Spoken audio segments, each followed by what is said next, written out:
కడప బద్వేలు స్థానిక సిపిఎం పట్టణ కార్యాలయం నందు భారత కమ్యూనిస్టు పార్టీ పట్టణ కమిటీ ఆధ్వర్యంలో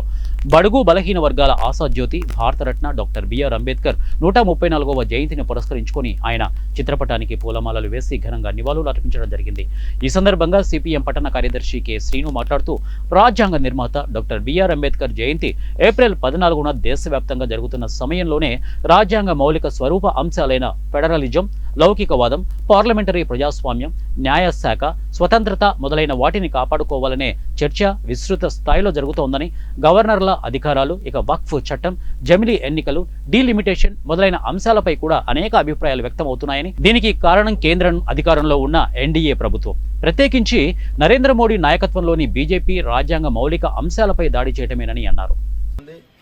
ఆ శ్రమించే దాంట్లో మన కర్తవ్యం ఈ రాజ్యాంగాన్ని కాపాడుకోవాలని, ఈ లౌకిక విధానాన్ని కాపాడుకోవాలని,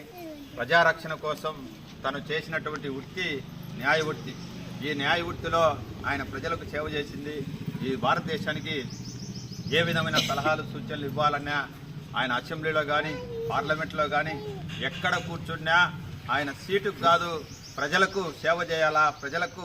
ఎంతో కొంత మేలు జరగాల, ఈ రాజ్యాంగాన్ని భారతదేశంలో బడుగు బలహీన వర్గాలకు అందించాలనే లక్ష్యంతో చేసినటువంటి మహోన్నత వ్యక్తి. ఈ దేశాంగం ద్వారా మరి పేద బడుగు బలహీన వర్గాల ప్రజలందరూ కూడా సమగా మరి ఏవైతే మరి రాజ్యాంగం ఒక బలమైనటువంటి దృఢమైనటువంటి రాజ్యాంగాన్ని భారతదేశానికి అందిన వర్గాల వారికి రాజ్యాంగ ఫలాలు అందించి అందరినీ కూడా సమానంగా మరి తయారు చేయాలనేటువంటి